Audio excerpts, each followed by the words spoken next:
Po shënojmë sot 31 maj të dashur dëgjues, ditën botërore pa duhan, për të bërë bashkë e për të dërguar edhe një herë një mesazh pak më të fuqishëm sot në këtë ditë për të mbrojtur të rinjt nga ndikimi i industrisë së duhanit dhe të ndërtohen të ardhme të mira e të lira nga varësia që duhani me shije të ndryshme po i ndikon shumë të rinjt tanë.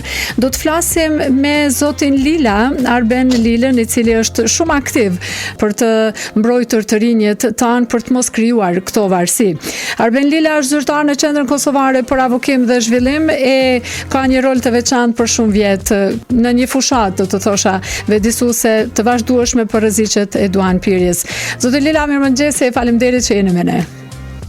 Mirëmëngjesi, faleminderit për ftesën. Si do ta shënoni këtë 31 maj ju? Po, pikë se pare disa të dhëna dhe për dëgjuesit e juaj, që organizata jonë, Qendra Kosovare për Zhvillim dhe Avokim, prej vitit 2009 avokon për një mjedis pa duhan, për një shoqëni e komunitet pa duhan. Kjo nuk është kundër qytetarëve, po është për shëndetin e qytetarëve, për shëndetin atyre që nuk e pinë, por edhe atyre që e pinë. Në vitin 2013 kemi avokuar dhe kemi punuar që ta miratojmë një ligj të fuqishëm, i cili bën kontrollin e duhanit, edhe i cili është batuar në masë të madhe, mirë po për fat e keq jo edhe në për restorane, bare, e cila është edhe si pasojë jo vetëm e inspektorëve të cilët me vërtet kanë punuar që të zbatohet ligji, po është edhe vetdijes qytetare kolektive që haq se s'ka lidhje, unë e dhezi në restoran e pi, nuk ka lidhje që i pengoj dikujt tjetër. Nëse, këtë vit organizata botërore e shëndetësisë e shënon tërë botën, është 31 maj dita botërore pa duhan, shënon tërë botën sepse një statistikë e shkurtë për çdo vit rreth 8 milion vdesin si pasojë e duhanpirjes në botë. Kjo natyrisht se Kosova nuk është e kursyer nga kjo, edhe ne si shoqëni duhet të luftojmë që të vjedisojmë qytetarët tonë për dëmet që shkakton duhani.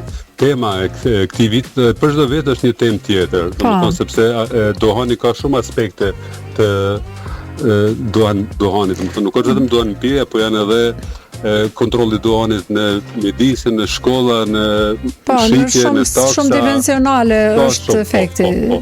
Bashkë. Edhe është tema si vetë ka qenë produkte të ndryshme, qëllime të errta. Çka do të thonë kjo? Kjo do të thonë që industria duhanit në mënyrë shumë perfide, të rafinuar, tenton edhe mundohet edhe në mënyrë të fuqishme të nxjisë fëmijët dhe të rinjët që të ndezin cigaren. Edhe kurreshtja e tyre thyet shumë lehtë. Po, domethënë si fëmijë shumë lehtë mund të cilësim, të nxisim edhe kur fillojnë fëmijët sipas statistikave para moshës 18 vjeçare të pinë duhan, atëherë ata bëhen për jetë, e kanë shumë të vështirë të dalin nga varësia e nikotinës. Tash industria duhanit po jep me aroma, me shije të mira, bostonit, frutave të ndryshme, e kur fillon kështu mandej shumë lehtë kalon edhe nikotinë dhe për këtë arsye ne kemi punuar vitin e kaluar për dëgjuesit e juaj, kemi punuar në draft ligjin i cili ndalon këto produkte, i ndalon reklamimin e tyre nëpër media sociale, që është një fenomen dukuri shumë e përhapur. Po kemi influencera të cilët dalin edhe me cigare e pinë, atëherë normalisht kur ti shohin disa fëmijë që kanë idol një këngëtar apo një këngëtare. Mendoj që duhet me kopju diçka të tillë. Patjetër. E kemi pa një fenomen shumë të shëmtuar në Big Brother, e dim që një pjesë komunitetit, shoqënisë e përcjell Big Brother, ku pihet më të madhe dhe reklamohet sepse marrin natyrisht para dhe fonde për industrisë e duhanit. Lufta jonë është për një shoqëni pa tym duhani, për një shoqëni pa mjedisje me tym duhani, për shoqëni të liruar nga varësia për duhanit, e këtë ka edhe ta përmendi vetëm për dëgjuesit Finlanda për shembull, tenton që vitin 2030 të heq totalisht të kemi breze të rinj pa cigare. Sa do të ishte mirë me pas.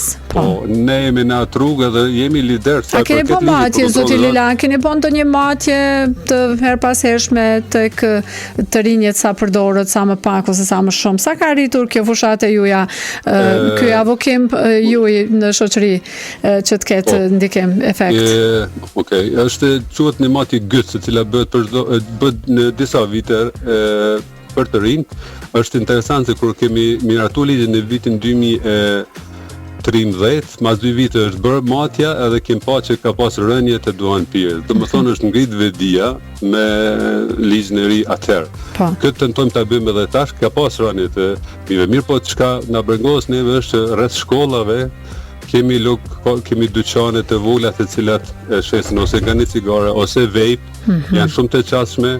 E po mundohemi që me lisë me ndalu këto shitore me shit. Të jenë vetëm shitore të specializuara ku mund të shiten tonit. Po shpresojmë që kur të krijohet kuvendi një herë mo, edhe kur të krijohet qeveria me ministrin e shëndetësisë, me mujtë me kriju njerë. Jemi met të ngërshim politik, po shpresojmë që ka mund kryu dhe kjo punë me se ka i tjetën nuk kemi. Nuk mundë me vazhdu kështu, sigurisht zoti Lila. Është një punë shumë e mençur që po bëni, më pëlqeu shumë edhe një takim që keni pasur dje bashkë me Ministrinë e Shëndetësisë edhe të heqim maskën ndikimit e kishte titulluar një farë teme, një farë slogani. Do të ishte shumë mirë me heq këtë maskë, këto reklamimet e bukura të ndritshme që qëndron prapa atyre gjithaj efekt negativ për të rinë tonë në veçanti. Qashtë pikërisht, shumë bukur ata. Edhe do të vazhdoni edhe pas 31 majit sigurisht me këto avokime tuaja.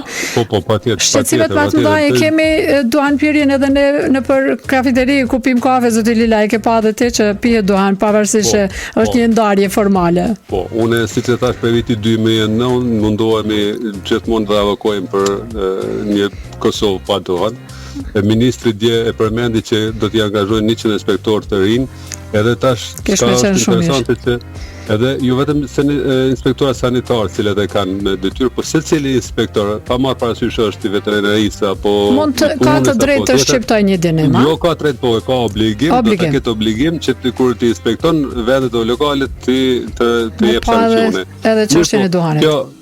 Të them edhe diçka, nuk bëhet me penalizim, që për shembull Franca tash bashkë dje lajmëron që do të ndalohet edhe mjediset të hapura afër shkollave, në ku ka çerë dhe këtë gjithë, domethënë se kjo është dukuri e shëmtuar dhe dëmshme për shëndetin. Nuk është vetëm kënaqësi. Na dim që është varësi, edhe ata bëhen gjithë cilë të pinë, ne e kuptojmë shumë mirë sepse ata janë të varur prej nikotinës. Nikotina i bën të varur. Por ata duhet me ndihmu me i trajtu.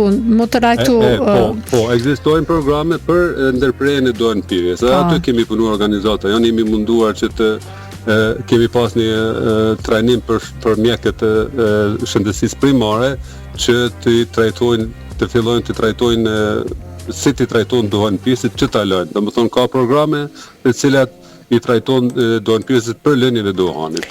Do të ishte shumë mirë të ndihmohen të dy grupet, edhe këta që të mos të merren masa preventive dhe këta që tashmë kanë në varësi të ndihmohen që të ndërprejnë. Por ju përgëzoj shumë për këto nisma që bëni ju si organizatë dhe do të jemi pak më shpesh, ndoshta zoti Lila, në media që të tregojmë secilin segment veç për punën që bëni, që të vedisohet pak më shumë masa, të bëjmë një Big Brother toni ne.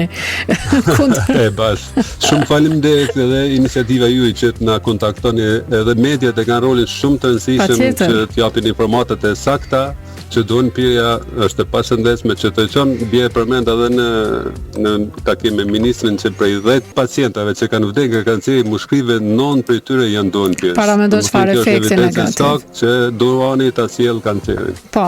Na për këtë të ftojmë, do të kjo është lufta e mbetëror që duhet të jetë e vazhdueshme.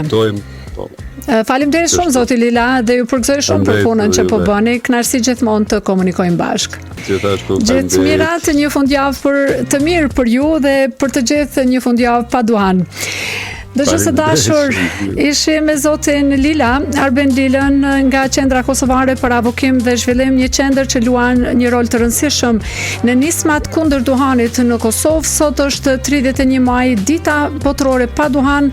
OBSH-ja bën thirrje të gjitha vendeve, të gjitha qeverive për të marrë masa që të sankcionojnë sa më shumë të gjitha format e duhanpirjes e të hiqen maskat e të gjitha industrive që na i zbukurojnë ato pakot e duhanit e të gjitha paketimeve të ndryshme në mënyrë që të joshin sa më shumë kurreshtjen të rinj dhe kurreshtjen e tyre për t'i marrë ato e pastaj ata gjithsesi pashmangshëm do të bëhen të varur. Një ditë pa duhan, një vit pa duhan do të doja ta kishim.